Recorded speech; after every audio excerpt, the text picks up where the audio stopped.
Great ஸ்டூடெண்ட்ஸ்க்கு வணக்கம். So இன்னைக்கு புதுசாக ஒரு அப்டேட் ஒன்று பார்க்க போகிறோம். ஸோ இந்த அப்டேட் என்ன அப்படிங்கிறது பார்க்கறதுக்கு முன்னாடி இதோட தலைப்பை கொஞ்சம் நீங்கள் பார்த்துக்கணும். இந்த தலைப்பு பாருங்களேன். புது வருடத்தில் அரசு வேலை கிடைக்கணும். ஸோ கொஸ்டின் வந்து கிடைக்கணுமா அப்படிலாம் கிடையவே கிடையாது. புது வருடத்தில் அரசு வேலை கிடைக்கணும், கிடைச்சே ஆகணும். இந்த வருஷம் டிசம்பர் 31க்கு முல்ல, டிசம்பர் 2025 31க்குள்ள கண்டிப்பா ஒரு அரசு வேலை கிடைச்சிடணும். இது யாருக்கு அப்படின்னா, அரசு வேலை வேணும் அப்படின்னு நினைச்சிட்டு வெயிட் பண்ணிட்டு இருக்கீங்க பார்த்தீங்களா, அவங்களுக்காக தான், இல்லைங்களா? ஸோ அவங்க வந்து கவர்மெண்ட் எக்ஸாம்ஸ்க்கு படிச்சுட்டு இருப்பீங்க. புது வருடத்தில் அரசு வேலை கிடைக்கணும், அதுதான் எண்ணத்தோட உள்ள போறோங்க. என்ன செய்யணுங்க, எப்படி படிக்கிறது? நான் படிச்சுக்கிட்டே இருக்கிறேன், பாஸ் ஆகிற மாதிரி தெரிய மாட்டேங்குது. ஏதோ ஒரு கொஞ்சமாக மார்க்கில் நான் வந்து ஃபெயில் ஆகிட்டே இருக்கிறேன், குவாலிஃபை ஆக முடியல எக்ஸாமில். என்ன செய்யணும்? நான் இப்போ படிச்சுட்டு இருக்கிறது சரியா? எப்படி படிக்கணும்? அப்படிங்கிற ஒரு அருமையான அந்த எக்ஸ்பிளனேஷன் வீடியோவை தான் நீங்கள் பார்க்க போகிறீங்க. ஸோ இந்த வீடியோவை முழுவதுமாக பாருங்கள், சரிங்களா? ஸ்கிப் பண்ணாமல் பார்த்தீங்க, பொறுமையாகவும் பார்க்கணும், அப்போ தான் இது ரொம்ப ரொம்ப புரியும். என்ன செய்யணும்? இதை செஞ்சீங்கன்னா கண்டிப்பா வேலை நிச்சயம். சொல்ல போறது செஞ்சீங்கன்னா கண்டிப்பா வேலை நிச்சயங்க. நீங்க கமெண்ட்ஸ் பாக்ஸ்ல எங்களுக்கு வந்து நீங்க ரிப்ளை கொடுங்க, சார் நீங்க சொன்ன மாதிரி நாங்க செஞ்சோம், கண்டிப்பா வேலை கிடைச்சிருச்சு அப்படிங்கறதா இந்த உறுதியை அளிக்கிறோங்க. 2025 இந்த புது வருடத்துல அந்த உறுதிமொழிகள் எடுக்கணுங்க. சும்மா வந்து படிக்கிறோம், ஏதோ புக்கு வச்சிருக்கிறோம் அப்படிங்கிறது இல்லாம கண்டிப்பா உறுதிமொழிகள் எடுத்துக்கணும். அந்த உறுதிமொழிகளை ஒரு டைரி போட்டு எழுதி வச்சுட்டு டெய்லி அதை பார்க்கணும், அதை திங்க் பண்ணணும், அது மாதிரி எக்ஸிக்யூட் பண்ணியிருக்குமா அப்படிங்கிறதா இந்த பதிவுங்க. சும்மா புக்கை வச்சுக்கிட்டு படிச்சுட்டு இருக்கோம் அல்லது யூடியூப் பார்த்து படிச்சுட்டு இருக்கோம், செல்ஃப் ஸ்டடி பண்றோம் அப்படிங்கிறவங்களுக்குலாம் இது முக்கியமான பதிவு. இதை பாருங்க. இதை முழுவதுமாக பார்த்தீங்க அப்படின்னா என்ன சொல்ல வரோம், எப்படி படிக்கணும், என்ன செய்யணும், என்ன செஞ்சா வேலை நிச்சயம் அப்படிங்கிறதா இந்த வருடத்துல நம்ம பார்க்க போறோம். உள்ள போய் பார்க்கலாங்களா?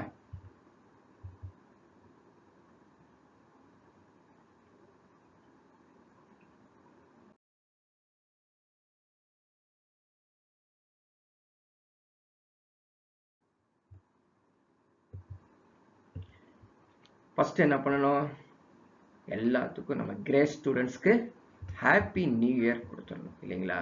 ஸோ புது வருடம் உதயமாயிருச்சு, 2025க்கான ஹாப்பி நியூ இயர் கொடுத்துடணும், சரிங்களா?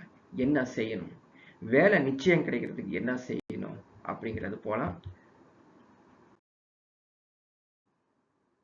ஃபர்ஸ்ட் என்ன பண்ணணும், இந்த வீடியோவை மற்ற ஸ்டூடெண்ட்ஸ்க்கும் உங்கள் ஃப்ரெண்ட்ஸுக்கும் ஷேர் பண்ண சொல்லணும், லைக் பண்ண சொல்லணும்.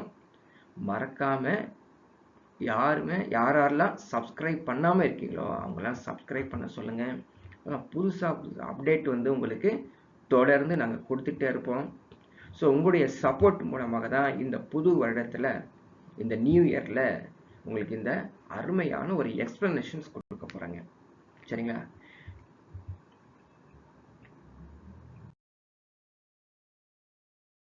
ஃபர்ஸ்ட் பார்க்கலாம். ஃபர்ஸ்ட் ஒன் என்னங்க அப்படின்னு பார்த்தீங்கன்னா தாட்ஸ். So thoughts executive. நிறைய பேருக்கு தாட்ஸ் இருக்குது. என்னங்க தாட்ஸ்? எண்ணம். முதல் எண்ணம் இருக்குதுங்க. ஸோ நீங்கள் உருதுலலாம் சொல்லுவீங்க நீயத்துன்னு அப்படின்னு சொல்லுவாங்க இல்லையா, ஒரு எண்ணம் இருக்கணும். என்ன எண்ணம் இருக்கணும்? நான் வந்து எக்ஸாமில் வரக்கூடிய முதல் எக்ஸாம்லேயே நான் கிளியர் பண்ணணும் அப்படிங்கிறது எண்ணம் இருக்கணும். அந்த எண்ணம் அடிக்கடி தோணிக்கிட்டே இருக்கணுங்க, சரிங்களா? அந்த எண்ணம் இருக்கு இல்லையா, அந்த எண்ணம் அடிக்கடி தோணிக்கிட்டே இருக்கணும். ஸோ தூங்கும் போது, ஏந்திருக்கும் போது, படுக்கும்போது, வரும்போது, பேசும்போது, இந்த வருடம் நான் வந்து எக்ஸாமில் குவாலிஃபை கவர்மெண்ட் ஜாப் போயிடணும் அப்படின்னு எண்ணம் இருந்துக்கிட்டே இருக்கணும். இதுதான் ஃபர்ஸ்ட் ஸ்டெப். எண்ணம் இல்லாத எந்த ஒரு செயல் வெற்றி கிடைப்பதில்லை, எண்ணம் தான். பாருங்க, ஒண்ணுமே இல்லை. இப்போ ஒரு பொங்கல் வரப்போகுது. இந்த பொங்கலுக்கு என்ன நினைச்சிட்டு இருப்பீங்க? இது செய்யணும், அது செய்யணும், அப்படி பண்ணணும், எப்படி பண்ணணும், கொஞ்சம் திங்க் பண்ணி வச்சிருப்பீங்க இல்லையா? ஸோ மெட்டீரியல்ஸ் வாங்கணும், ட்ரெஸ் மெட்டீரியல்ஸ் வாங்கணும், சரிங்களா? பொங்கலை இப்படி கொண்டாடணும் அப்படின்னு திங்க் பண்ணிட்டு இருக்கீங்களா? இந்த தாட்டு நம்முடைய படிக்கக்கூடிய எக்ஸாம்ஸ்ல வேணுங்க. முதல் எண்ணம் வேணும். சார் எண்ணம் இல்லாம சார் படிக்கிறோம் நம்ம அப்படின்னு நினைக்காதீங்க. ஆனா எண்ணம் மறந்துடுது. ஒரு தடவை தான் அந்த எண்ணம் வருது. அடிக்கடி வரணும், திரும்ப திரும்ப வரணும். ஸோ திரும்ப திரும்ப வரும்போது தான் அந்த எண்ணம் நமக்கு வந்து மேற்கொண்டு எக்ஸிக்யூட் பண்றதுக்கு போகும். புரியுதுங்களா? அதனால தான் நம்ம கேள்விப்பட்டிருப்போம், என்ன அப்படின்னு பார்த்தீங்கன்னா, எண்ணம் போல் வாழ்க்கை. கேள்விப்பட்டிருக்கோம் இல்லையா? எண்ணம் போல் வாழ்க்கை அப்படின்னு கேள்விப்பட்டிருப்போம். Life is like thought. சரி, எதையும் நினைக்காம செய்ய முடியாதுங்க. திடீர்னு செஞ்சிட முடியுமா? எதையும் நினைக்கணும் இல்லையா? நினைச்சாதான் செய்யணும். சரிங்க, நினைச்சிட்டே இருந்தா போதுமா? என்ன பண்ணணுங்க? செயல் வடிவில் கொண்டு வருவது. செயல் வடிவில் கொண்டு வருவது எப்படி? அதான் எக்ஸிக்யூட்டிவ்ஸ் பண்ணணுங்க. தாட்ஸை வந்து நீங்க எக்ஸிக்யூட்டிவ்ஸ் பண்ணாதான் அது வந்து நமக்கு சுவைக்க முடியும். நம்ம என்ன நினைக்கிறோமோ அதை செஞ்சு முடிச்சா தானேங்க, ஆஹா செஞ்சிட்டோம், சிறப்பா இருக்குது அப்படின்னு சொல்றோம் இல்லையா? ஒரு பைக் வாங்கணும், வாங்கணும் வாங்கணும் வாங்கணும் உட்காந்துருந்தா வாங்க முடியுமா? அதை போய் வாங்கி அந்த வண்டியை ஓட்டி பார்த்து சந்தோஷமா இருக்கிறதானங்க இந்த வாழ்க்கையே. அதனால ஸோ தாட்ஸ், எக்ஸிக்யூட்டிவ்ஸ், எண்ணம் செயல்னு இருந்துக்கிட்டே இருக்கணுங்க. Every moment. படிக்க உட்காரியா, கஷ்டமா இருக்குதா, நம்ம வந்து எப்படியாவது இந்த வருஷம் அரசு வேலை வாங்கணும் அப்படிங்கிற எண்ணத்தை தூண்டிக்கிட்டே இருக்கணும். அந்த எண்ணம் தூண்ட தூண்ட செயல்கள் நடந்துக்கிட்டே இருப்பீங்க. இது ஃபர்ஸ்ட் ஸ்டெப். நீங்க வந்து ஸ்ட்ராங்கா அண்டர்ஸ்டாண்ட் பண்ணிக்கோங்க. ஓகேங்களா?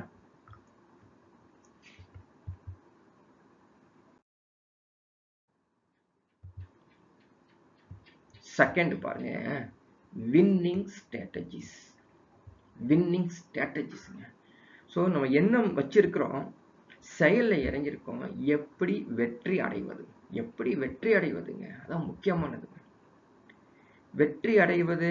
ஸோ நிறைய பேர் வெற்றி அடைஞ்சிருக்காங்க, அவங்ககிட்ட போய் கேட்டு பாருங்களேன், கிளியரா சொல்ல மாட்டாங்க. தோல்வி அடைந்தவர்கள் எக்ஸ்பிளனேஷன் கொடுப்பாங்க, நான் இப்படி செஞ்சேன் அப்படி செஞ்சேன் கடைசியில் பாஸ் ஆகல அப்படின்னு சொல்லுவாங்க. ஆனா பாஸ் பண்ணவன் கிளியரா வெளியே சொல்லவே மாட்டாங்க. அதான் வின்னிங் ஸ்ட்ராட்டஜிஸ். என்னங்க அது? உத்திகள். என்னன்னா யுக்திகள் வெற்றி அடைவதற்கு. சரிங்களா? ஸோ ஒரு சின்னதா இங்கிலீஷ்ல பாயிண்ட்ஸ் கொடுக்குறேன் பாருங்க. முதல் பாயிண்ட் என்னன்னா, என்ன செஞ்சாலும் நீங்க என்ன பண்ணணும் அப்படின்னா கன்சிஸ்டன்ட் வேணுங்க. கன்சிஸ்டன்ட். சரிங்களா? ஸோ கன்சிஸ்டன்ட் அப்படிங்கிறது என்ன அப்படின்னு பார்த்தீங்கன்னா, நிலையாக எதை செஞ்சாலும் நிலையாக செய்யணும். என்ன நான் செய்ய போறோம் அப்படிங்கிறது சொல்லலாம், நிலையாக செய்யணும். இரண்டாவது என்ன அப்படின்னு பார்த்தீங்கன்னா, கண்டினியூஸா செய்யணும். ஸோ கண்டினியூஸ், தொடர்ந்து செய்வது. சும்மா ஒரு நாளைக்கு செய்யறது இல்லைங்க, தொடர்ந்து செய்வது. ஓகேங்களா? அடுத்தது என்ன அப்படின்னு பார்த்தீங்கன்னா, சின்சியரா செய்யறது. So consistent, continues, sincere. என்னங்க? Practice, study. இதுதாங்க வின் பண்ண போகுது. சரிங்களா? சின்சியர் என்னங்க? கவனம்னு வச்சுக்கலாம். ஸோ நம்ம படிக்கிறோங்க, கவனமா படிக்கிறோமா? தொடர்ந்து படிக்கிறோமா? நிலையாக படிக்கிறோமா? பிராக்டிஸ் தான். தமிழ்ல நிறைய பேர் பிராக்டிஸ் தான் நீங்க பயிற்சின்னு சொல்லுவீங்க. நாங்க என்ன சொல்லுவோம் தெரியுமா? பழகு அப்படின்னு சொல்லுவோம். எந்த ஒரு செயல் பழகிட்டே இருந்தாதான் கை வந்த கலை. ஒரு எக்ஸாம்பிள் சொல்லட்டுங்களா? எத்தனையோ பேர் 2 வீலர் 4 வீலர் ஓட்டி லைசன்ஸ் வச்சிருப்பாங்க. ஆனா லைசன்ஸே இல்லாதவங்க எத்தனை பேர் சிறப்பாக ஓட்டுவாங்க இல்லையா? அப்ப என்ன நடந்திருக்குதுங்க? லைசன்ஸ் வச்சிருந்தாலும் நீங்க டெய்லி அந்த வண்டியை 2 வீலரை 4 வீலர்ஸை ப்ராக்டிஸ் பண்ணிக்கிட்டே ஓட்டிக்கிட்டே இருக்கும்போது, பழகிட்டே இருக்கும்போது நமக்கு கை வந்த கலை ஆயிடுது. நம்ம வந்து எந்த ஒரு பிரச்சனை இல்லாமல் வெளியே போக முடியுது. இது நிலையாக போக முடியுது, தொடர்ந்து அந்த வண்டியை ஓட்ட முடியுது. ஆனால் கவனத்துடன் ஓட்டிட்டு இருக்கோம் இல்லையா? கவனத்துடன் ஓட்டிட்டு இருக்கோம். ஸோ இந்த கவனத்துடன் நம்ம ஓட்டும் பொழுது தான் நமக்கு என்ன கிடைக்குதுங்க, அந்த டெஸ்டினேஷன் போய் இறங்கக்கூடியது. நம்ம இங்கேருந்து ஒரு 5 கிலோமீட்டர் தூரத்தில் வண்டி ஓட்டணும் அப்படின்னா நம்ம கவனத்துடன் நிலையாக வண்டி ஓட்டி தொடர்ந்து நம்ம வண்டி ஓட்டிட்டு இருக்கறனால, அதை பழகி வச்சிருக்கிறதுனால நம்மளுடைய டெஸ்டினேஷன், நம்முடைய இலக்கை நேரடியாக அடைந்து என்ன பண்றாங்க, அப்பா வந்து இறங்கிட்டோப்பா, சந்தோஷமா இருக்கோம்ப்பா அப்படின்னு சொல்றோம் இல்லையா. இது அப்படியே ஸ்டடியில் கொண்டு போங்க, படிப்பில் கொண்டு போங்க. ஸோ ஒருத்தர் வந்து பார்த்தீங்கன்னா ஒரு நாளைக்கு 5 hours படிக்கிறான்னு வச்சுக்கோங்க. எக்ஸாம்பிளுக்கு 5 hours படிக்கிறான்னு வச்சுக்கோங்க. அவர் தொடர்ந்து படிச்சிருக்கணும், சரிங்களா. நிலையாக தொடர்ந்து படிச்சிருக்கணும். படிக்கும் பொழுதெல்லாம் கவனம் செலுத்திட்டு வரணும். ஸோ ஒரு கேள்வி கேட்கலாம், சார் நானா கவனமாக செலுத்தலை. ஆமாங்க, நீங்கள் கவனம் செலுத்தலை. கவனம் செலுத்தியிருந்தால் ஞாபகத்தில் இருக்கும். கவனம் செலுத்தியிருந்தால் கண்டிப்பாக ஞாபகத்தில் இருக்கும், சரிங்களா. ஸோ படிக்கும் பொழுது எப்படி படிக்கிறது, சரிங்களா, அதெல்லாம் இருக்குதுங்க, ப்ராக்டிஸ் இருக்குது. ஸோ முதல்ல படிக்கும்போது உங்களுடைய கால்கள் தரையில் நல்லா அமுத்த வேண்டுங்க. உங்களுடைய கால்கள் தரையில் அமுத்தணும். ஸோ தரையில் அமுத்தும் பொழுது உங்கள் கால் என்னவங்க, பிரெயினுக்கு பிளட் சர்க்குலேஷன் நடக்கும். பிரெயினுக்கு பிளட் சர்க்குலேஷன் நடக்கும். ஸோ பிரெயினுக்கு பிளட் சர்க்குலேஷன் நடக்க உங்களுடைய அந்த கவனம் ஃபுல்லாக இங்கே தான் இருக்கும். புரியுதுங்களா. அப்போ எப்படி இருக்கணும், நீங்கள் டேபிள் சேர் மாதிரி உட்காரணுங்க, சரிங்களா. டேபிள் சேர் மாதிரி உட்காரணும். தனியான பிளேஸ் இருக்கணும். எந்த ஒரு டிஸ்டர்பன்ஸ் இருக்கக்கூடாது. யார்கிட்டையும் நீங்கள் வந்து அதிகமாக பேசக்கூடாது. பேசக்கூடாதுன்னா பேசாமல் ஊமையாக இருக்கிறது இல்லை, அதிகமாக பேசக்கூடாது. முழு கவனம் செலுத்தணும். இந்த வேலையை நிலையாக தொடர்ந்து செய்யணுங்க. இது ஒரு ப்ராக்டிஸாக வச்சுக்கணும். ப்ராக்டிஸ் பழகிறது அப்படிங்கிறது எக்ஸசைஸ்ன்னு சொல்லுவாங்க. இன்னொரு வந்து பார்த்தீங்கன்னா எக்ஸசைஸ்.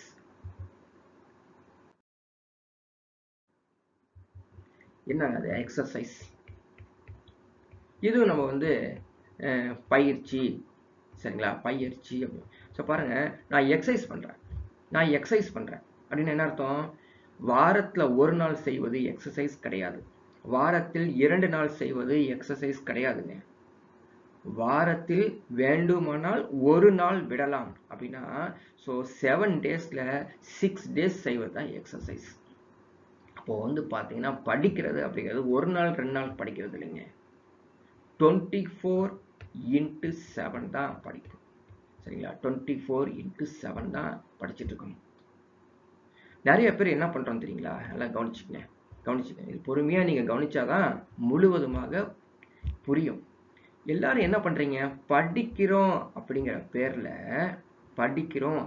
பேரில் ஒரு நாளைக்கு என்னைக்காவது உங்களுக்கு தோணும், ஒரு நாளைக்குங்க அப்பாடே, ஒரு நாளைக்கு தோணும் உங்களுக்கு ஒரு 2 hours படிப்பீங்க. அப்போ என்ன மீனிங் சொல்ல வரீங்க, நீங்கள் எல்லா வேலையும் நான் செஞ்சு முடிச்சுட்டு எனக்கு நேரம் இருந்தால் படிக்க வருகிறேன் என்பது வின்னிங் ஸ்ட்ராட்டஜியே கிடையாது. இப்போ வின்னிங் ஸ்ட்ராட்டஜி பார்த்தீங்களா, எது இல்லை, எனக்கு நேரம் இருக்கும் பொழுது படிப்பது என்பது வின்னிங் ஸ்ட்ராட்டஜி கிடையாது. படித்தது போக, படிக்க நேரம் போக நம்முடைய பர்சனல் வேலையை செய்வது தான் வின்னிங் ஸ்ட்ராட்டஜி, சரிங்களா. அந்த பர்சனல் வேலையை செய்கிறது ஆப்ஷனலாக வச்சுக்கணும். படிப்பது மட்டுமே தொடர்ந்து டெடிக்கேட்டடாக படிக்கணுங்க, டெடிக்கேட்டட். ஸோ இது அருமையான ஒரு வேர்டு, சரிங்களா. இங்கிலீஷில் என்னங்க, டெடிக்கேட், அர்ப்பணித்தல்னு சொல்லுவாங்க தமிழில். அர்ப்பணித்தல். ஸோ அர்ப்பணித்தல் அப்படிங்கிறது முழுவதுமாக அர்ப்பணிக்கிறது. எதுக்கு, இந்த கவர்மெண்ட் எக்ஸாம் நம்ம கிளியர் ஆகிறதுக்கு, அச்சீவ் ஆகிறதுக்கு, ஜாப்ல ஜாயின் பண்ணுறதுக்காக, படிக்கிறதுக்காக முழுவதுமாக அர்ப்பணித்தல். புக்கு, அதுக்கப்புறம் கவனம், தனியாக பிளேஸு, இப்படியே இந்த 1 year இருந்து பாருங்களேன், கண்டிப்பாக உங்களுக்கு ஜாப் கிடைக்கும். நீங்கள் கமெண்ட் பாக்ஸில் எனக்கு சென்ட் பண்ணலாம், சார் இதே மாதிரி செஞ்சேன் எனக்கு ஜாப் கன்ஃபார்ம் ஆயிடுச்சு அப்படின்னு சொல்லலாம். நிறைய பேர் என்ன பண்ணுறோம், அப்படியே ஜாலியாக எல்லாத்தையும் சுற்றிக்கிட்டு மொபைல் பார்த்துக்கிட்டு பசங்களோட சொல்லிட்டு அவங்க எங்கேயும் வேலை செஞ்சுட்டு கடைசியாக வீட்டுக்கு வரும்போது 1 hour 2 hours படிக்கிறீங்க. இது என்ன சொல்கிறதுங்க, போதுமானது கிடையாது. இதுக்கு நான் அடிக்கடி சொல்லக்கூடியது என்ன அப்படின்னு சொல்லணும்னு பார்த்தீங்கன்னா, உங்களுடைய ஸ்டொமக்கை ஞாபகம் வச்சுக்கோங்க. அடிக்கடி நான் சொல்லுவேன், ஸ்டொமக், உங்களுடைய வயிறு தாங்க முக்கியமானது. ஸ்டொமக்கையும் பிரெயினையும் கம்பேர் பண்ணுங்க. ரெண்டுமே ஆர்கன்ஸ், ரெண்டுமே உறுப்புகள். நம்முடைய உடல் உறுப்புகள்ல இருக்கக்கூடியது ஒரு பக்கம் பிரெயின், இன்னொரு பக்கம் ஸ்டொமக். இதுக்கு நடுவுல இருக்கிறவன் யார் அப்படின்னு பார்த்தீங்கன்னா ஹார்ட். மோசமானவன் இவன் தான். ரெண்டு பேர்த்தையும் பிரிச்சு வச்சுட்டு இருக்கான். பார்க்கலாமா என்னன்னு? சரி, ஸ்டொமக். சார் எனக்கு பசிக்குதுங்க சார், சாப்பிட போறேன். எத்தனை இட்லி காலையில் சாப்பிட போறோம்? நான் எப்பயும் 3 இட்லி சாப்பிடுவேன், அல்லது 5 இட்லி சாப்பிடுவேன், அல்லது 7 இட்லி சாப்பிடுவேன் அப்படிங்கிறத தீர்மானிக்கிறீங்க இல்லையா? இப்படி தீர்மானிக்கிறீங்க இல்லையா? சரி, இன்னைக்கு 3 போதும், 5 போதும், 7 போதும். இப்போ 7 தேவைப்படுற இடத்துல உங்களுக்கு ஒரே ஒரு இட்லி சாப்பிட்டு இருந்தா என்ன ஆகும்? பிரெயின் சொல்லிட்டு இருக்கோம், உங்களுக்கு பிரெயின் சொல்லிட்டு இருக்குங்க, பசிக்குதுடா, பசிக்குது எனக்கு, இன்னும் ஒரே ஒரு இட்லி தான் கொடுத்துருக்க, இன்னொரு 3 இட்லி 4 இட்லி கொடுக்கலாம் இல்லையா? ஸோ அந்த பசி, ஸ்டொமக்ல வர பசி பிரெயின்ல ஸ்டிமுலேட் பண்ணி நம்மளுக்கு சொல்லுது. ஓகேங்களா? ஆனா இது என்னதுங்க? ஹங்கிரி, பசி. ஆனா பிரெயினுக்கு ஒரு பசி இருக்குப்பா, நாலேஜ். நாலேஜ், அறிவு பசின்னு ஒன்று இருக்குது. அது என்னைக்காவது சொல்லுதா உங்களுக்கு? எனக்கு அறிவு பசி இருக்குது, கொஞ்சம் சாப்பிட்டுக்கோ, கொஞ்சம் படிச்சுக்கோ, கொஞ்சம் நாலேஜ் எடுத்துக்கோ அப்படின்னு சொல்லவே சொல்லாது. அப்படியே நிற்கும். இந்த ஹார்ட்டை தான் நம்ம கண்ட்ரோல் பண்ணி ஒரு மனதாக்கி அதை கொடுக்கணும். புரியுதுங்களா? அதை கொடுக்கணும். அறிவு பசி, அறிவு பசிக்கு எல்லையே கிடையாது. ஸ்டொமக்ல நம்ம ஒரு 7 இட்லி சாப்பிட்டாலே மூச்சு முட்டி அப்பா வயிறு நிறைஞ்சு போச்சுப்பான்னு சொல்லுவோம். ஆனால் அறிவு பசிக்கு படிக்க படிக்க உங்களுக்கு என்னங்க, உங்களுக்கு எப்பயுமே அந்த இடத்துல காலியான பிளேஸை ஃபில் பண்ணிக்கிட்டே இருக்கக்கூடியது அந்த அறிவு பசி. இந்த அறிவு பசியை கொடுத்துக்கிட்டே இருக்கணும். இதுதான் நீங்க முழுவதுமாக அர்ப்பணித்து தொடர்ந்து படிக்கிறதுங்க. இதோ ஒரு 2 hours படிச்ச உடனே பெரிய சாதனை கிடையாதுங்க. எவ்வளவு ஹவர்ஸ் படிக்கணும் அப்படிங்கிறது பார்க்கலாம்.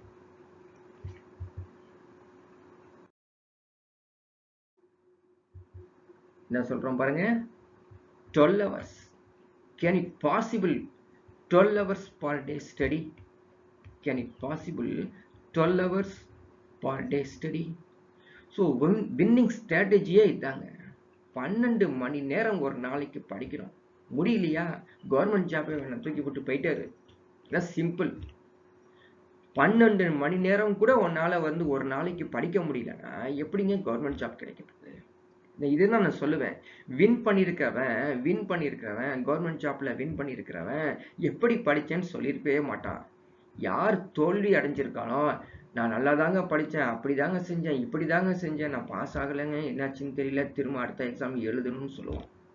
ஆனால் பாஸ் ஆகவன் இப்படிலாம் படிக்கணும், அப்படிலாம் செய்யணும், இப்படிலாம் நான் செஞ்சேன் அப்படின்னு சொல்லவே மாட்டான். சொன்னா கூட மிகவும் குறைவான இன்ஃபர்மேஷன்ஸ் தான் உங்களுக்கு கொடுத்துருப்பான். Can it possible 12 hours per day? So totally 24 hours, 24 மணி நேரம் இருக்குது. நான் தான் அடிக்கடி சொல்லுவேங்க, இந்த வீடியோவை முழுவதுமாக பாருங்க, பொறுமையா பாருங்க. அப்பதாங்க இது அடிக்கடி பார்க்க தான் உங்களுக்கு ஒரு மோட்டிவேஷனல் கிடைக்கும். இது வச்சுலாம் மோட்டிவேஷனல் ஸ்பீச் தான். 24 மணி நேரத்துல 12 மணி நேரம் நினைச்சு பாருங்க, எங்கெங்க இருக்குது 12 மணி நேரம்? நீங்க தாங்க ஒதுக்கணும். நீங்க தான் இந்த நேரத்தை ஒதுக்க வேண்டும். அதான் வேண்டும். எடுத்து பாருங்க எங்க இருக்குது அப்படின்னு.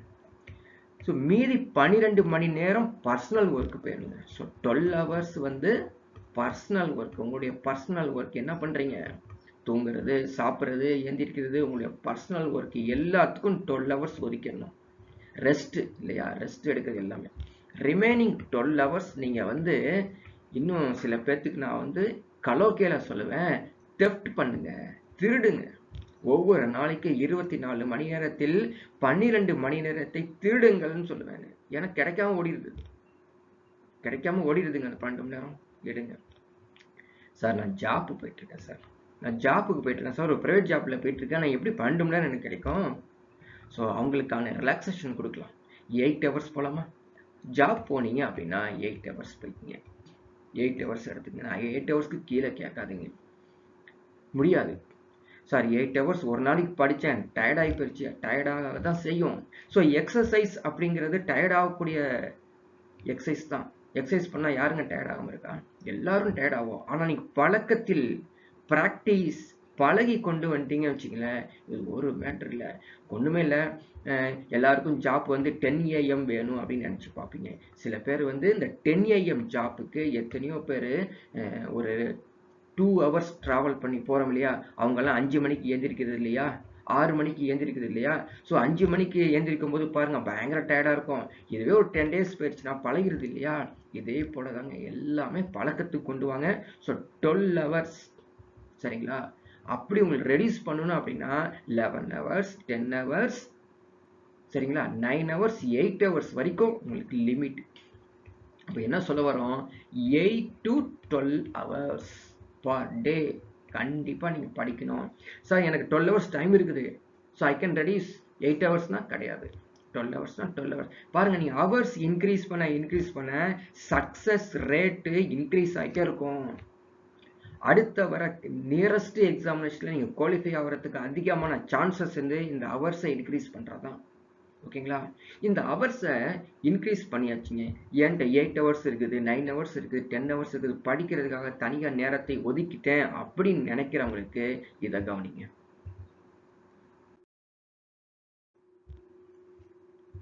பாருங்க, 12 ஹவர்ஸ் பர் டேல வந்து உங்களுக்கு எக்ஸ்பிளனேஷன் கம்ப்ளீட்டாக கொடுக்குறேன். நீங்கள் என்ன பண்ணணும் அப்படின்னு பார்த்தீங்கன்னா, ஒரு டைரி ஒன்று எடுத்துக்கணும். இப்போ தான் வந்து பார்த்தீங்கன்னா January 1 உங்களுக்கு ஒரு டைரி யாராவது கொடுத்துருப்பாங்க, டைரி எடுத்துக்கங்க. டைரியில் வந்து 1 hour 2 hours 3 4 இப்படியே 12 hours வரைக்கும் பிரிச்சுக்கங்க.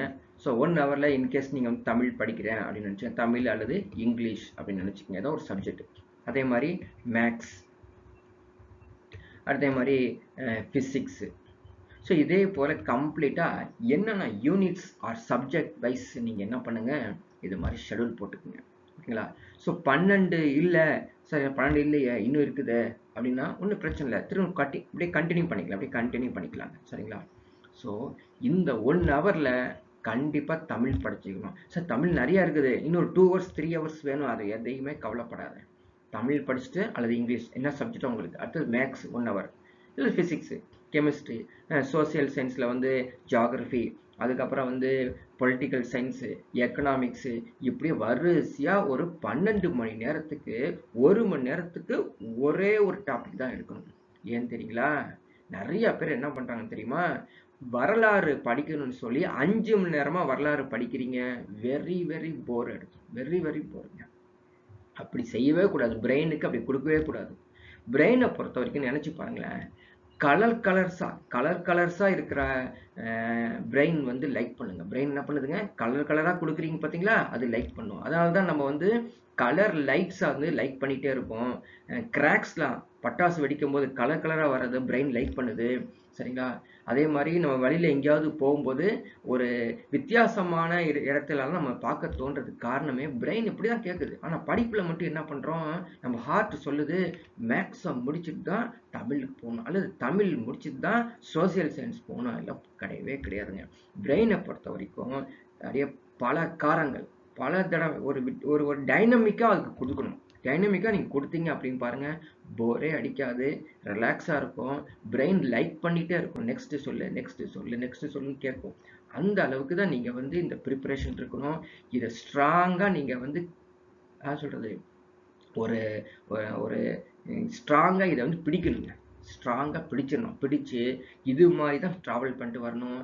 ஸோ ஒரு நாள் கூட நீங்கள் வந்து அதோட எக்ஸாம் வந்துருச்சு, இப்படிலாம் படித்தா ஆகாது அப்படின்னு நினைக்க தேவையில்லை. ஸ்டார்ட் பண்ண இப்படியே. அதுக்கு ஒரு எக்ஸாம்பிள் சொல்கிறேன் பாருங்கள். நீங்கள் வந்து 10th எக்ஸாம் படிக்கிறீங்க, +1 +2 எல்லாம் எக்ஸாம்லாம் முக்கியமான எக்ஸாம் இல்லையா, எக்ஸாம்பிள் அந்த எக்ஸாம் படிக்கிறீங்க. ஃபஸ்ட்டு ஜூன் மாதம் நீங்கள் வந்து ஜாயின் பண்ணும்போது என்னைக்காவது ஃபைனல் எக்ஸாம் பற்றி நினச்சி பார்த்துருக்கோமா?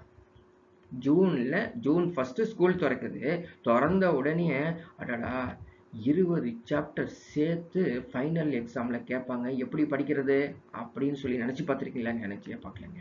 எடுத்த உடனே ஒரு மிட் டர்ம் டெஸ்ட்டு ஒரு 3 சாப்டர் படிச்சிருப்பீங்க. அதுக்கப்புறம் ஒரு 3 சாப்டர் படிச்சிருப்பீங்க. குவார்டர்லி வந்திருக்கும். குவார்டர்லியில் 3 + 3 6 சாப்டர். அடுத்தது ஒரு 3 சாப்டர். அப்படியே கம்ப்ளீட்டாக அந்த ஃபைனலாக இயர் முடியும் போது 20 சாப்டர் சேர்த்து ஃபைனல் எக்ஸாம் எழுதுறதுக்கு பேர் தான் 10th exam, 11th exam, 12th exam. சரிங்களா. ஆனா இங்க காம்படிட்டிவ் எக்ஸாம்ஸ் வரும்பொழுது மட்டும் அப்படியே உங்களுக்கு பேனிக் ஆயிருது. ஐயோ இத்தனையும் படிச்சுட்டு எப்போ போறோம் நம்ம, அதெல்லாம் எதையும் கவலைப்பட வேண்டாம். அப்படியே ஸ்லோவா சிறு துளி பெருவெள்ளம். நல்லா கவனிச்சுங்க, அருமையான ஒரு பழமொழி இருக்குது, சிறு துளி பெருவெள்ளம். இப்ப சிறுசு சிறுசா படிக்க படிக்க படிக்க படிக்கதான் ஒரு பெரிய ஒரு சொல்றதுங்க ஜைஜான்டிக்கா நமக்கு வந்து ஒரு நாலேஜ் வளரும். அந்த நாலேஜை நம்ம ப்ராக்டிஸ் பண்ண தெரிஞ்சுக்கிட்டோம் அப்படின்னா ஈஸியா வில்லுங்க. இதை தொடர்ந்து செஞ்சுட்டு வாங்க. ஓகேங்களா?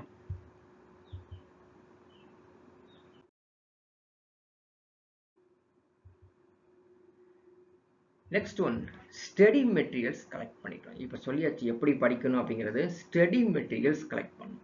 ஸோ ஸ்டடி மெட்டீரியல்ஸ் அப்படின்னாலே சோர்ஸ் இல்லைங்களா, எங்கெங்க கிடைக்கும் சோர்ஸ்? இன்னைக்கு சோர்சஸ் பற்றி நான் சொல்லணும்னு அவசியம் இல்லை இல்லையா? ஆல் டைப் ஆஃப் சோர்ஸ் கிடைக்குது, ஃப்ரீ சோர்சஸ் நிறைய பக்கம் வந்து உங்களுக்கு மெட்டீரியல்ஸ் ஃப்ரீயாகவும் கிடைக்குது. த்ரூ யூடியூப்ஸ்ல கிடைக்குது, கூகுள் இன்டர்நெட்ஸ்ல கிடைக்குது, விக்கிபீடியா கிடைக்குது. அது இல்லாமல் நம்மளுடைய தமிழ்நாடு டெக்ஸ்ட் புக் இருக்கு இல்லைங்களா, அது வந்து பார்த்தீங்கன்னா டவுன்லோடே பண்ணலாங்க. என்சிஆர்டி புக்கும் நம்ம வந்து டவுன்லோட் பண்ணிக்கலாம். ஸோ எல்லாமே வந்து ஃப்ரீ ஆஃப் காஸ்ட்லேயே கிடைக்குது. மெட்டீரியல்ஸ் கிடைக்கல அப்படின்னு வந்து நீங்கள் பேனிக் ஆகவே தேவையில்லை. ஃபர்ஸ்ட் ஆஃப் ஆல் நிறைய பேர் என்ன திங்க் பண்றாங்கன்னா, நோட்ஸ் இருந்தா அது குறைவா படிக்கணும், நிறைவா நாலேஜ் வளர்த்துக்கணும், உடனே எக்ஸாம்ல பாஸ் ஆகணும். எல்லாம் பாசிபிலிட்டியாங்க? பாருங்க என்ன சொல்றோம், குறைவான நோட்ஸ் இருக்கணும், அதை படிக்கணும், நிறைவான அறிவை வளர்த்துக்கணும், வரக்கூடிய எக்ஸாம்ல பாஸ் ஆயிடணும். அப்படின்னா எல்லாரும் பாஸ் தானே? அது எல்லாரும் பாஸ். பாருங்க, ஜென்ரலா ஒரு டிஎன்பிசியோட எக்ஸாம்பிள் சொல்றேன் பாருங்க. ஸோ டிஎன்பிசியில ஒரு 10,000 போஸ்ட்டுக்கு வந்து ஒரு 20 லட்சம் பேர் அப்ளை பண்றாங்கன்னா 20 லட்சம் பேர் பாஸ் ஆயிடுவாங்கப்பா, நிறைய மார்க் எடுத்துருவாங்க. நீங்க சொல்ற கான்செப்ட் என்ன சொல்றேன்னா, குறைவான நோட்ஸ் படிக்கணும், அதிகமான நாலேஜ் வளர்த்துக்கணும், எக்ஸாம்ல வரக்கூடிய எக்ஸாம்ல பாஸ் ஆயிடணும். அப்படின்னா 20 லட்சம் பேரும் பாஸ் தான். புரியுதா? அப்படி வாய்ப்பு கிடையாது, அப்படி வாய்ப்பு கிடையாது. ஸோ இந்த நோட்ஸ் அப்படிங்கிற பாயிண்ட்ஸே போகாத. நோட்ஸ் வந்து ஃபெயிலியர். நோட்ஸ்னா என்ன தெரியுங்களா, நீங்க தான் எடுக்கணும் நோட்ஸ். ஒரு புக்கை எடுத்து புக்கை ஓப்பன் பண்ணி அதுலேருந்து நோட்ஸ் எடுக்கணும். செல்ஃப் நோட்ஸ் தான் பெஸ்ட் நோட்ஸுங்க. இப்போ நீங்கள் டிகிரி படிச்சிருக்கீங்க, டிகிரினா என்ன மீனிங்கு? 10th ஸ்டாண்டர்ட் படிச்சாச்சு, 11th படிச்சாச்சு, 12th படிச்சாச்சு, degree 3 years or 4 years degree முடிச்சிட்டீங்க, ஏன் ஈவன் மாஸ்டர் டிகிரி முடிச்சிருக்கீங்க. நீங்க தான் நோட்ஸ் எடுக்கணும். நீங்க உங்களுடைய பிரெயினுக்கு எப்படி வேணுங்கிற நோட்ஸ் எடுத்து வச்சுக்கிறதா பெஸ்ட் நோட்ஸ். அந்த நோட்ஸை எடுங்க. சரிங்களா? ஸோ ஸ்டடி மெட்டீரியல் கலெக்ட் பண்ணி வச்சுட்டு நோட்ஸை எடுங்க. நோட்ஸை திரும்பவும் படிங்க. உங்களுடைய செல்ஃப் நோட்ஸ் இருக்கு பார்த்தீங்களா, அந்த செல்ஃப் நோட்ஸை தான் திரும்பவும் படிக்கணும். புரியுதுங்களா?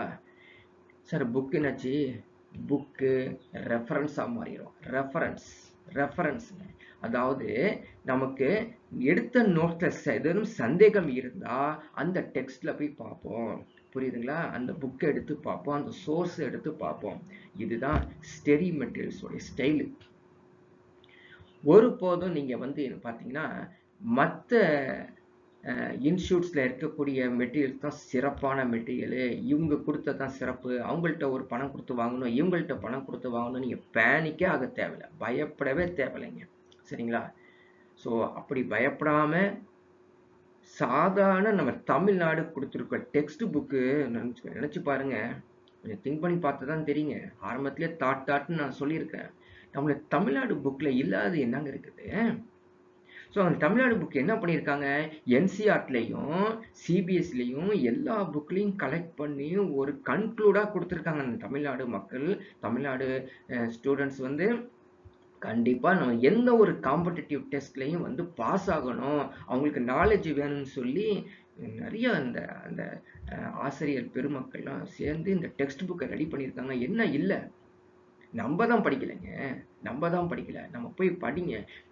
லைன் பை லைனா நிறைய நேரத்தை ஒதுக்கி நீங்க படிச்சீங்கன்னா கண்டிப்பா நம்ம தமிழ்நாடு மக்கள், இந்த வீடியோ பார்க்கறவங்க சக்சஸ் கண்டிப்பா ஆவீங்க, 100% ஷூர். ஆனா படிக்க மாட்டீங்க. இதுக்குதான் நான் வந்து இன்னும் ஒரு எக்ஸாம்பிள் சொல்லுவேன், கவனிங்க.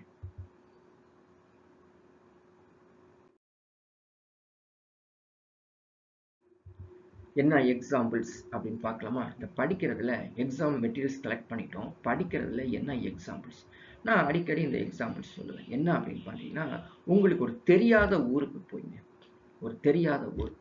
இது வரைக்கும் போனதே கிடையாது. சரிங்களா?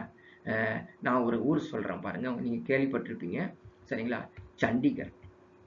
எங்க இருக்குது? சண்டிகர் எங்க இருக்குதுங்க? பஞ்சாப்ல இருக்குது. நம்ம தமிழ்நாடு மக்கள் போயிருக்க போறோமா? யாராவது ஒருத்தர் போயிருக்கலாம். நம்ம இந்த வீடியோ பார்க்குறவங்க யாரும் இந்த சண்டிகருக்கு போயிருக்க முடியாது. நான் என்ன பண்றேன்? ஈரோடுல இருந்து கிளம்பி கவனிங்க. கொஞ்சம் பொறுமையா கவனிச்சீங்கன்னா தான் இது புரியும். ஈரோடுல இருந்து டு சண்டிகர் போறேன். புரியுங்களா? ட்ரெயின் புக் பண்ணிட்டு சண்டிகர்ல போய் இறங்கியாச்சு. திரும்பவும் ஒரு 5 டேஸ் இருந்திருக்கிறேன். திரும்பவும் கிளம்பி ஈரோடுக்கு வந்துட்டேன். சரிங்களா? அவ்வளவுதாங்க. இதான் என்னுடைய ஒர்க். இப்போ நான் என்ன சொல்றேன் தெரியுமா? சண்டிகர்ல எனக்கு தெரியும். நான்லாம் போயிட்டு வந்துட்டேன் தெரியுமா? அப்படின்னு சொல்லுவோம். புரியுதா? அப்போ சண்டிகர்ல ஏதாவது ஒரு ஸ்ட்ரீட் தெரியுமாப்பா? அதானே தெரியாது சொல்றோம் இல்லையா? இதுதான் எக்ஸாம். எக்ஸாம்ல ஒரு முறை ஒரு புக் எடுத்து படிச்சுட்டு நேரடியா போய் எக்ஸாம் எழுதும்போது என்ன கொஸ்டின் கேட்கும்போது ஆன்சர் கொடுக்க முடியல. அதுதான் நீங்க ஈரோடு டு சண்டிகர் போய் ஒரு முறை போயிட்டு வந்ததை எல்லாம் தெரியும்னு சொல்லிட்டு இருக்கீங்க. ஆனா கேள்வி கேட்கும்போது அந்த ஸ்ட்ரீட் தெரியாது. ஆனா ஈரோடுக்கு வந்து பாருங்க. ஈரோடுல உங்களுக்கு ஸ்ட்ரீட் தெரியுமா? எல்லா ஸ்ட்ரீட்டும் தெரியும். டைரக்ஷனே கொடுப்பீங்க. ஸோ லெஃப்ட்ல போங்க, ரைட்ல போங்க, அங்க ஒரு கோவில் இருக்கும், கோவிலுக்கு பேக் சைடு போங்க அப்படின்னு சொல்லுவீங்க இல்லையா? அப்போ என்னாச்சு? நீங்க ஈரோடுல அடிக்கடி போய் பழகி இருக்கீங்க. இந்த பழகுதல் பிராக்டிஸ் அப்படிங்கிறது முக்கியமானது. ஸோ அடிக்கடி போய் பழகி இருப்பதால் ஈரோடில் எங்க ஒரு ஸ்ட்ரீட் கேட்கும் பொழுது நீங்க சொல்றீங்க. ஆனா சண்டிகர்ல ஒரு முறை போயிருக்கீங்க, ஏன் 2 முறை போயிருக்கீங்க, 3 முறை போயிருக்கீங்க, ஆனா எல்லா ஸ்ட்ரீட்டும் தெரியாது. அதுதானே அந்த சண்டிகர் அப்படிங்கிறது ஸ்டடி மெட்டீரியல். அந்த ஸ்டடி மெட்டீரியல் ஒரு முறை பார்த்தனால நம்ம போய் எக்ஸாம் எழுத முடியுமா? பல முறை ப்ராக்டிஸ் பழகி பழகி பழகி அந்த புக்கில் வச்சிருந்தாதான் அந்த புக்கில் எந்த என்ன சொல்லுவாங்க, எந்த மூளை முடுக்கில் கேள்வி கேட்டாலும் நம்ம வந்து ஆன்சர் கொடுத்துடலாம் அப்படிங்கிறது முக்கியமான ஒரு திங்க்கு. நீங்கள் வந்து அதிகமாக அந்த புக்குகளை பழகணும், படித்து படித்து படித்து பழகணும், எப்படி கேட்டாலும் சொல்ல தெரியணும் அப்படிங்கிறது தான் இங்கே முக்கியமான உங்களுக்கு எக்ஸ்பிளனேஷன் கொடுக்க போகிறேன்.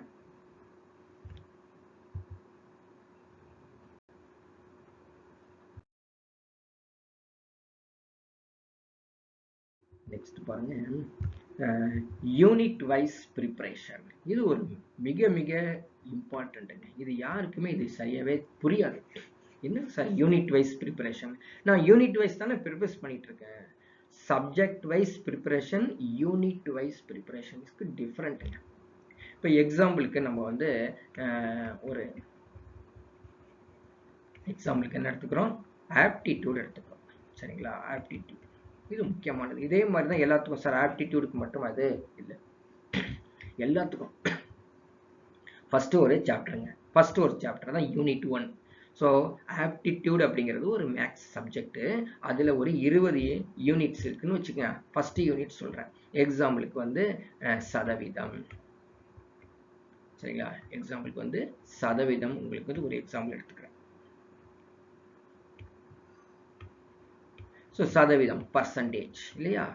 பாருங்க, பர்சன்டேஜ் எப்படிங்க படிக்கிறது? ஸோ நீங்கள் வந்து கிளாஸ் அட்டன் பண்ணியிருப்பீங்க ஒரு கோச்சிங் கிளாஸில், அதுக்கப்புறம் வந்து யூடியூப்பில் பார்த்துருப்பீங்க, நிறைய சோர்ஸஸில் பார்த்துருப்பீங்க. அதெல்லாம் ஒரு பக்கம் வச்சுக்கிட்டு உங்களுடைய self study is very very important. உங்களுடைய ஹோம் ஒர்க் அப்படிங்கிறது வெரி வெரி இம்பார்ட்டன்ட். என்ன பண்ணும்? ஃபர்ஸ்ட் பாருங்க, ஃபர்ஸ்ட் எடுத்தோன்னே பேசிக் கான்செப்டில் எந்த ஒரு தடுங்களும் இருக்கக்கூடாது. Basic concept. சதவீதம் என்றால் அதோடைய பேசிக் கான்செப்ட். இதை வந்து பல புக்கில் எடுத்து பல வீடியோஸ்லாம் பார்த்து நீங்கள் ஒரு நோட்ஸ் ரெடி பண்ணிக்கணும். இந்த நோட்ஸ் நீங்கள் படித்தாலே உங்கள் பிரெயினுக்கு போதுமானதாக இருக்கணும். ஃபஸ்ட்டு பேசிக் கான்செப்ட் ரெடி பண்ணிக்கணும். பேசிக் கான்செப்ட் ரெடி பண்ணுறதுக்கு தனியாக நீங்கள் ஒரு நோட்டு போடணுங்க. ஸோ நோட்டு போடுறதுக்கு செலவாச்சு அப்படின்னா பேப்பர்ஸ், வெயிட்டேஜில் பேப்பர்ஸ் நிறையா வந்து A4 ஷீட் பேப்பர்ஸ் வந்து மார்க்கெட்டில் கிடைக்கும். பண்டில் 1 பேர் 2 பேர்ஸ் வாங்கிட்டு ஒரே ஒரு பேப்பர் எடுத்து சதவீதம் எழுதி பேசிக் கான்செப்ட் ஃபுல்லாகவே நீங்கள் வந்து டிஃப்ரெண்ட் மோட்ஸ்லேருந்து சோர்ஸ்லேருந்து எடுத்து ரெடி பண்ணிக்கணுங்க. ஒரு 2 or 3 பேஜஸ் வரும். உங்களுடைய ஸ்டைலுக்கு எப்படி பார்த்துங்க. செகண்ட் என்ன பண்ணணும் அப்படின்னு பார்த்தீங்கன்னா, ப்ராக்டிஸ் கொஸ்டின்ஸ் எடுத்துக்கணும். ப்ராக்டிஸ் கொஸ்டின்ஸ் எப்படி பண்ணணும் அப்படின்னு பார்த்தீங்கன்னா, நீங்க 10th ஸ்டாண்டர்டுக்கு 6th 7th 8th 9th 10th ஸ்டாண்டர்ட்ல உங்களுடைய மேக்ஸ் புக் எடுத்து பாருங்க. ஒவ்வொரு எக்ஸசைஸும் நீங்க வந்து டீடைலா எக்ஸ்பிளனேஷன் கொடுத்துருப்பீங்க இல்லையா? ஒரு கொஸ்டின் அப்படி எழுதி அந்த கொஸ்டினுக்கு வந்து டீடைலா எக்ஸ்பிளைன் பண்ணியிருப்பீங்க. இதே மாதிரி தான் ஸ்டார்ட் பண்ணணும். ஸ்டார்ட் பண்ணி ஒரு எத்தனை கொஸ்டின் உங்களால் போட முடியும்? ஒரு 50 கொஸ்டின்ஸ் வந்து நீங்க ப்ராக்டிஸ் பண்ணிக்கங்க. இப்போ நீங்க வந்து பேசிக் கான்செப்டோட சேர்த்து 50 கேள்விகளுக்கு நீங்க தயாராயிட்டீங்க அப்படின்னு அர்த்தம். ஆனா இது எக்ஸாமுக்கு பத்தாது இல்லையா? இந்த 50 கேள்வி தயாராயிட்டா அடுத்தது என்ன பண்ணணும் அப்படின்னு பார்த்தீங்கன்னா ப்ரீவியஸ் இயர் கொஸ்டின்ஸ் எடுத்துக்கணும்.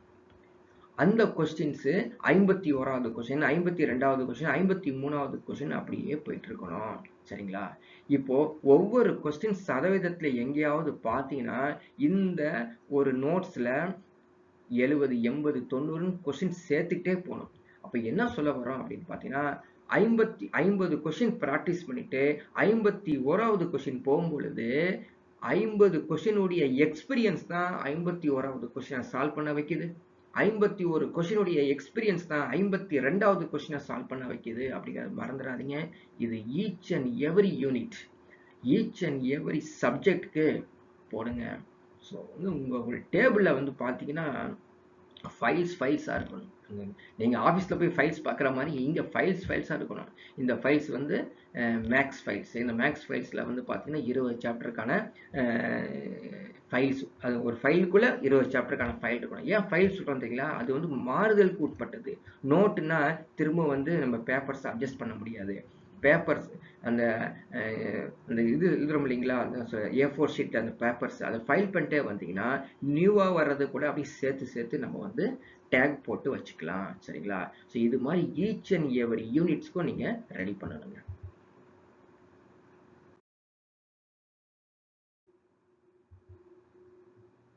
ப்ரீவியஸ் இயர் கொஸ்டின்ஸ் நிறைய பேர் ப்ரீவியஸ் இயர் கொஸ்டின்ஸ் அப்படிங்கிற ஒரு நோக்கத்தில் ஒரு எண்ணத்தில் யூடியூப் எடுத்து உட்காந்துக்கிறாங்கப்பா. ஸோ யூடியூப்ல இருக்கக்கூடிய 10 கொஸ்டின் பார்த்து என்ன பண்ணுறதுப்பா?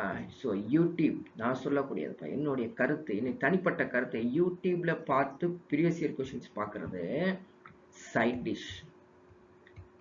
டிஷ் பாரு. அது என்னது? Side dish. என்னைக்காவது சைட் டிஷ் சாப்பிட்டு வயிறு நிறைஞ்சிருக்குதாப்பா? பசி இருந்துக்கிட்டே இருக்கும். மெயின் டிஷ் தான் நம்மளுக்கு தேவை. மெயின் டிஷ் எப்படி பண்றது? புரியுங்களா? எப்படி இந்த ப்ரீவியஸ் இயர் கொஸ்டின்ஸ் ப்ராக்டிஸ் பண்றது? ஃபர்ஸ்ட் கலெக்ட் பண்ணணும் ப்ரீவியஸ் இயர் கொஸ்டின்ஸ். சரிங்களா? ஸோ கலெக்ட் பண்ற அப்படிங்கிற பேர்ல நிறைய டைமிங்கை வேஸ்ட் பண்ணிடாதீங்க. ஒரு கொஸ்டின் கலெக்ட் பண்ணீங்கன்னா அந்த கொஸ்டினை ஒர்க் அவுட் பண்ணி பாருங்க. எப்படி ஒர்க் அவுட் பண்றது தெரியுங்களா? நான் சொன்ன இல்லையா 51 கொஸ்டின்ஸ் வந்து நீங்க வந்து ஒர்க் அவுட் பண்ணிட்டீங்கன்னா இந்த ப்ரீவியஸ் இயர் கொஸ்டின்ஸ் அப்படியே சேர்த்துக்கணும். சில பேர் என்ன பண்றாங்கன்னா, இப்போ எக்ஸாம்பிளுக்கு ஒரு எஸ்எஸ்சியில் ஒரு கொஸ்டின் எனக்கு கிடைச்சிருக்குது அப்படின்னா அது ஒரு 100 கொஸ்டின்னா 100 கொஸ்டின் டிஃப்ரெண்ட் சப்ஜெக்ட்ஸ்ல இருக்கும். அதை உட்காந்து ப்ராக்டிஸ் பண்ணுவாங்க. பிரெயின் அசெப்ட் பண்ணாது. அப்படி அசெப்ட் பண்ணாது இப்போதைக்கு. So subject wise. அதே மாதிரி பெஸ்ட் வே என்ன தெரியுமா? Unit wise. இப்போ எக்கனாமிக்ஸ்ல எஸ்எஸ்சியில் இந்த கொஸ்டின் பேப்பர்ல எத்தனை கொஸ்டின் கேட்டிருக்காங்க? 6 கொஸ்டின் கேட்டிருக்காங்க. அந்த 6 கொஸ்டின் எக்கனாமிக்ஸ்ல போய் சேர்த்துக்கணும். இப்படி சேர்த்து படிச்சுட்டு வரணும். ஓகேங்களா? ஸோ இந்த previous year questions unlimited. So எங்கெங்கெல்லாம் கிடைக்குதோ எடுத்து போட்டு நம்ம ப்ராக்டிஸ் பண்ணிக்கிட்டே இருக்கணும். இன்னொரு ஸ்லோகன் ஒன்று சொல்லுவேன் அடிக்கடி. என்ன ஸ்லோகன் அப்படின்னா, சார் நான் வந்து காம்படிட்டிவ் எக்ஸாம்ஸ் நம்ம எழுதக்கூடிய 10th 11th 12th semester exams ரெண்டுக்கும் நான் டிஃப்ரென்ஸ் பண்ணுவேன். சரிங்களா? ஸோ எப்படி டிஃப்ரென்ஸ் பண்ணுவேன் அப்படிங்கிறது பாருங்க. 11th exams, 12th exam, 10th standard exams. ஓகேங்களா? இங்கே வந்து பார்த்தீங்கன்னா செமஸ்டர் எக்ஸாம் இதையும் சேர்த்துக்கங்க. Semester exams 11th 12th 10th standard examinations எழுதி வந்திருக்கும் இல்லையா? இங்கே வந்து பார்த்தீங்கன்னா காம்படிட்டிவ் எக்ஸாமினேஷன்ஸ், போட்டித் தேர்வு.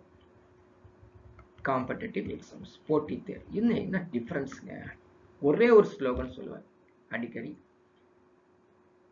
இப்போ 11th 12th 10th ஸ்டாண்டர்ட்ல நீங்க வந்து படிச்சாச்சு, படித்து விட்டேன் சொல்றோம் இல்லையா? படித்து விட்டேன் பாஸ்ட் டென்ஸ்ல சொல்றோம்.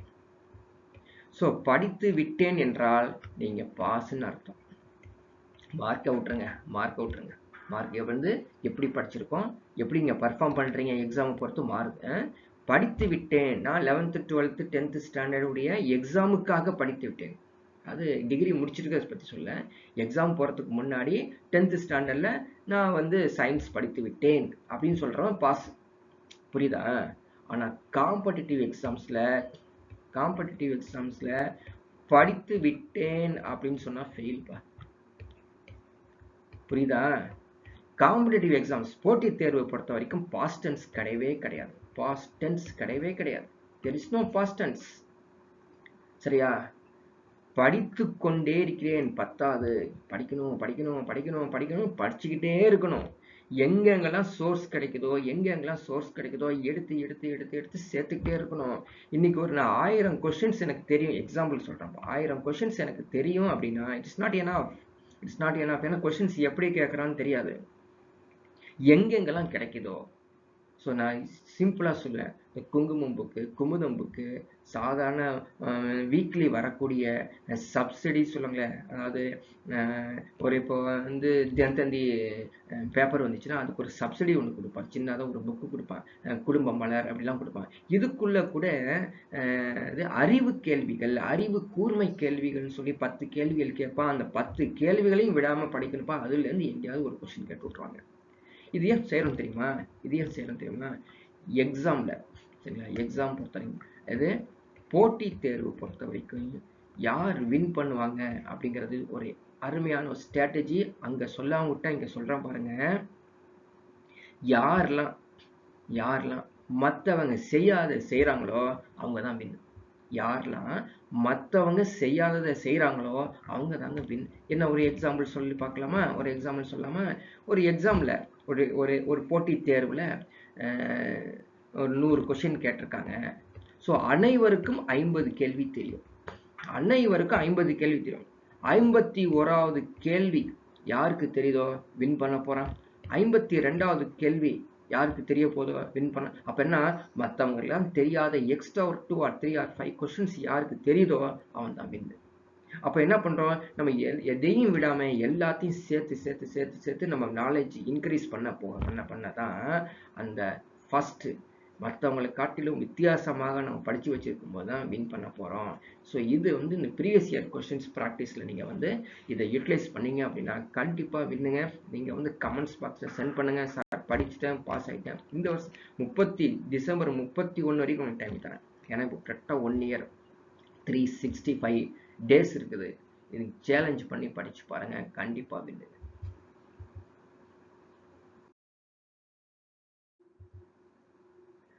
இன்டென்சிவ் டெஸ்ட் ப்ராக்டிஸ் முக்கியமானதுங்க. சார் டெஸ்ட் எழுதுறேங்க சார், ஆனால் டெஸ்ட் எழுதாமலே இருக்கேன். இன்டென்சிவ், தமிழ்ல இன்டென்சிவ்க்கு அர்த்தம் தெரியுமா?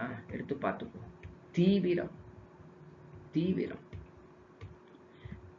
தீவிரமா படிக்கணும், தீவிரமா டெஸ்ட் எழுதணும். ஸோ நான் சொல்றேன் பாருங்க. ஒன்று, நீங்க டெஸ்ட்டுங்கிற பேர்ல ஃபேனு கீழே உட்காந்து ரிலாக்ஸா மொபைல் வச்சுக்கிட்டு, லேப்டாப் வச்சுக்கிட்டு, டேப்லெட் வச்சுக்கிட்டு அப்படியே அலங்கறங்க இப்படி ஷேர் பண்ணுவோம். ஃபர்ஸ்ட் கொஸ்டின், செகண்ட் கொஸ்டின் என்ன தெரியுமா? கொஞ்சம் நினைச்சு பாருங்க. எக்ஸாம் இப்படியா இருக்குது? எக்ஸாம் பரபரப்பா இருக்கும். எக்ஸாம் எப்படி இருக்குங்க? பரபரப்பா இருக்கும். ஸ்வெட்டிங் போயிட்டு இருக்கும். டிஃப்ரெண்ட் என்வரன்மெண்டா இருக்கும். இந்த டைமிங்குள்ள முடிக்கணும். ஸோ ஒருத்தருக்கு எக்ஸாம் 3 hours-னா 3 hours-குள்ள முடிக்கணும். சில எக்ஸாம்ஸ் 2 hours-னா 2 hours-குள்ள முடிக்கணும். சில எக்ஸாம் 1 hour-னா 1 hour-குள்ள முடிக்கணும். ஆனா நீங்க டெஸ்ட்டுங்கிற பேர்ல ரிலாக்ஸா உட்காந்துட்டு 1 hour எக்ஸாம் 3 hours எழுதுறீங்க, 2 hours எக்ஸாம் 4 hours எழுதுறீங்க. இதுதான் ப்ராக்டிஸ் கிடையாது. இது ப்ராக்டிஸே கிடையாதுங்க. உங்களை நீங்க க்ரஷ் பண்ணணும், சரிங்களா? உங்களை நீங்க பிரெயினை டீஸ் பண்ணணும். அதாவது இதான் இந்த ப்ராக்டிஸ்க்காக நான் சொல்லுவேன். ஒரு கொஸ்டின் இருக்கு இல்லையா, வித்தின் 60 செகண்ட்ல கிராக் பண்ணிக்கோ. இதான் சொல்ல வரேன். 60 வினாடிக்குள்ள ஒரு கேள்வியை நீங்க சரியான விடையை கொடுக்கறதுக்கு ப்ராக்டிஸ் பண்ணிக்கங்க, பழகிக்கங்க. சார் நான்லாம் ஒன்றும் பிரச்சனை இல்லை, பண்ணிக்குவேன். ஸோ 60 வினாடியில் நீங்க வந்து ப்ராக்டிஸ் பண்ணிட்டீங்கன்னா you can reduce 55 second. You can reduce 50 second அப்படியே குறைச்சிட்டே வரணும். வின் பண்ணிட்டுலாம் அர்த்தம் இல்லை சார். 60 வினாடி ஒரு கேள்வி நான் கொடுத்துட்டேன் சார், நான் யார் தெரியுமா, அப்படிலாம் கிடையாது. குறைக்கணும். குறைச்சி சார் 10 செகண்ட்ங்கிறீங்களா, ஆமாங்க, சில கேள்வி படித்த உடனே ஆன்சர் கொடுக்குற மாதிரிலாம் இருக்குது. சரிங்களா? சரிங்களா? 50, 45, 40. ஸோ இந்த டார்கெட்டை நீங்கள் ஃபிக்ஸ் பண்ணிக்கங்க. 40, 45, 50, 55, 60 செகண்டுக்குள்ளே நீங்கள் வந்து சால்வ் பண்ணிடணும் இல்லைங்களா?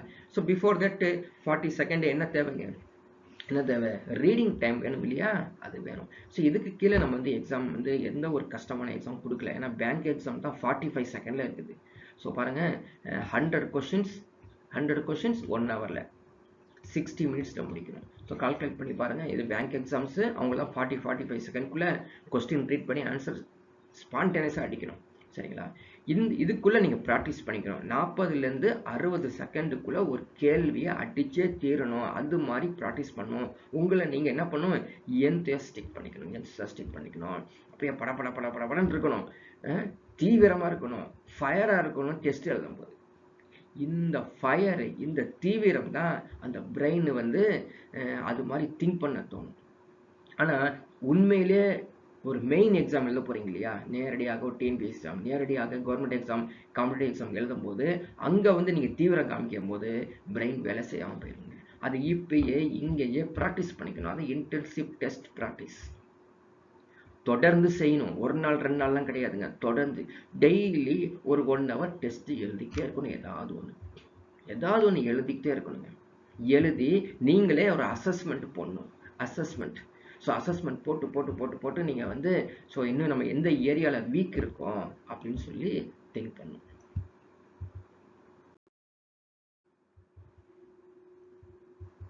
ஸோ அது எந்த ஏரியாவில் வீக் அப்படிங்கிறதுக்கு ஒரு ஸ்வாட் அனலைஸ் போட்டுக்கோங்க. SWOT analysis. ஸோ இந்த SWOT அனலைசிஸ் அப்படிங்கிறது எக்கனாமிக்ஸ், காமர்ஸ், ஏன் எம்பிஎஸ் ஸ்டூடெண்ட்ஸ்க்குலாம் தெரிஞ்சது. ஸ்ட்ரென்த் இல்லையா, ஸ்ட்ரென்த், வீக்னஸ், ஆப்பர்ச்சுனிட்டி, த்ரெட். புரியுதுங்களா? இதாங்க மீனிங். ஸ்ட்ரென்த் என்னுடைய வலிமை, வீக்னஸ் என்னுடைய என்ன சொல்றது, ரொம்ப வீக்காக இருக்கிறான்னு சொல்கிறோம் இல்லையா, பலவீனம். ஆப்பர்ச்சுனிட்டி என்னதுங்க, வாய்ப்புகள். த்ரெட்டு, பயம். இவங்க 2 பேர் அண்ணன் தம்பி. யார் 2 பேர்? வீக்னஸும் த்ரெட்டும் அண்ணன் தம்பிகள், ஸ்ட்ரென்த்தும் ஆப்பர்ச்சுனிட்டியும் வந்து பிரதர்ஸ். புரியுதுங்களா? பாருங்க, என்னுடைய ஸ்ட்ரென்த் இருக்கும் சரிங்க, என்னுடைய ஸ்ட்ரென்த் இருக்கும் இல்லையா, அந்த ஸ்ட்ரென்த்தை இன்க்ரீஸ் பண்ணணும். மறந்துடாதீங்க, நான் ஸ்ட்ரென்த் வச்சிருக்கேன், நான் வந்து நல்லா படிப்பேன், நல்லா வந்து நாலேஜ் வச்சிருக்கிறேன், நல்லா வச்சிருக்கேன், அதை இன்னும் அதிகப்படுத்து. உனக்கு கொஞ்சமா ஏதாவது வீக்னஸ் இருக்குதா, குறைச்சிக்கோ. ஆப்பர்ச்சுனிட்டியை அதிகப்படுத்திக்கோ, த்ரெட்டை குறைச்சிக்கோ. புரியுதா? சார் நான் வந்து பேசிக்காகவே நல்லா மேக்ஸ் போடுவேன் சார், அதிகப்படுத்திக்கோ, ஸ்ட்ரென்த் இன்க்ரீஸ் பண்ணிக்கோ. எனக்கு ரொம்ப கஷ்டமானது பார்த்தீங்கன்னா தமிழ் சார், தமிழ்ல வராதுன்னா தமிழ், அந்த தமிழ் கஷ்டம் சொல்கிறீங்க பார்த்தீங்களா, அந்த வீக்னஸை குறைச்சிக்கோ, அங்கே வந்து நிறைய ஸ்ட்ரென்த்தை இன்க்ரீஸ் பண்ணிக்கோ. ஆப்பர்ச்சுனிட்டினா என்னது, நான் வந்து இதுதான் படிப்பேன், இந்த புக்கை மட்டும் தான் படிப்பேன், அந்த நோட்ஸை மட்டும் தான் படிப்பேன், அந்த சேனல் மட்டும் தான் பார்ப்பேன் அப்படின்லாம் எதுவும் வைக்காத. எல்லாரையும் ஃப்ரெண்டு பிடிச்சிக்கோ. எல்லாரும் தேவை, எல்லா புக்கும் தேவை, எல்லா சேனலும் தேவை, எல்லா டெஸ்ட்டும் தேவை, எல்லா டெஸ்ட்டும் எழுதிக்கணும். சரிங்களா? இந்த டெஸ்ட்டில் எனக்கு தேவையில்லை, அவன் ஒழுங்காக வைக்க மாட்டான். ஸோ அடுத்தவனையும் ஜட்ஜ் பண்ணாத. டெஸ்ட்டு வந்துச்சா தாராளமாக எழுதிக்கோ. இப்படி நீ செஞ்சுட்டே இருந்தா ஆட்டோமேட்டிக்காக த்ரெட்டு குறைஞ்சிருப்பா. த்ரெட்டுனா தெரியுமா, எக்ஸாமில் பாஸ் ஆயிடுவேனா பாஸ் ஆயிட மாட்டானா அப்படி ஒரு த்ரெட் இருக்கு இல்லையா, பயம், அந்த பயம் குறைஞ்சிரும். கண்டிப்பாக நான் பாஸ் ஆயிடுவேன் அப்படிங்கிற மாதிரி தான் இந்த டெஸ்ட் எழுதி ப்ராக்டிஸ் பண்ணணும். ஓகேங்களா? ஸோ டெஸ்ட் எழுதியாச்சு, அடுத்து என்ன பண்ணணும்னு பார்க்கலாமா?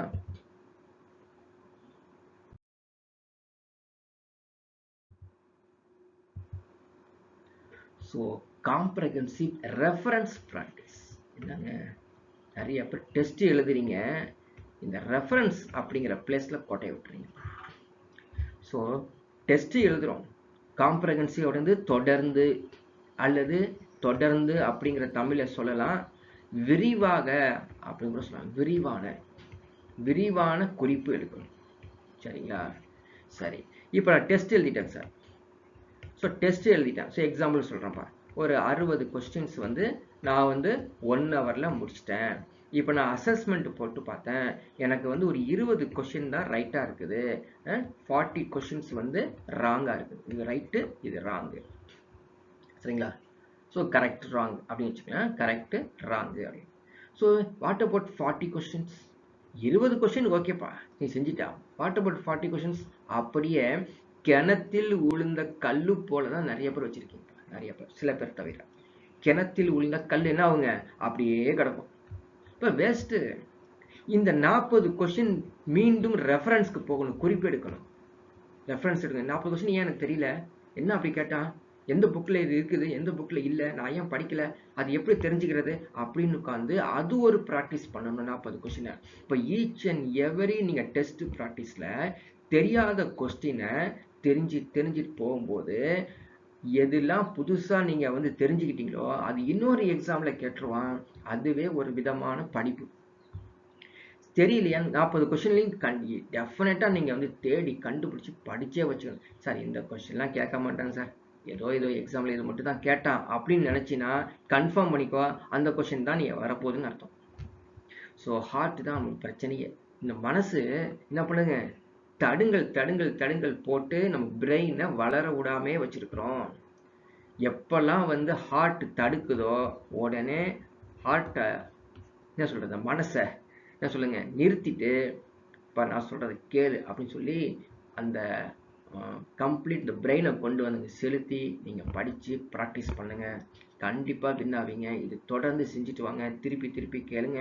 இதில் உங்களுக்கு ஏதாவது உங்களுக்கு டவுட் இருந்துச்சு, நான் சொன்னது உங்களுக்கு சரியாக சில பகுதிகள் புரியாமல் இருந்துச்சு அப்படின்னா நீங்கள் கண்டிப்பாக நீங்கள் வந்து உங்கள் கமெண்ட்ஸ் பாக்ஸில் வந்து சென்ட் பண்ணுங்கள். அதுக்கான நான் ரிப்ளை தொடர்ந்து கொடுக்குறேன்.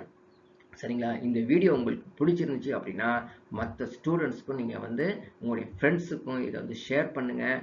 கண்டிப்பாக இந்த புத்தாண்டில் நம்மளுடைய இலக்கு உறுதிமொழி என்னவா இருக்கணும், ரெசல்யூஷன் என்னவா இருக்கணும், இந்த டிசம்பர் 31க்குள்ள எதையாவது ஒரு கவர்மெண்ட் ஜாப்ல போய் நான் வந்து சேலரி வாங்கிடணும் அப்படிங்கிறது இருக்கிறோம். இது வந்து இண்டிவிஜுவல் ஒவ்வொருத்தருக்கும் இந்த சேலஞ்சாக எடுத்துக்கங்க. இந்த கிரேட் அகாடமியுடைய இந்த முக்கியமான பதிவை எல்லாரும் பாருங்க. அடுத்த ஒரு நெக்ஸ்ட் அப்டேட்ல நம்ம பார்க்கலாம். அது வரைக்கும் happy new year, good day.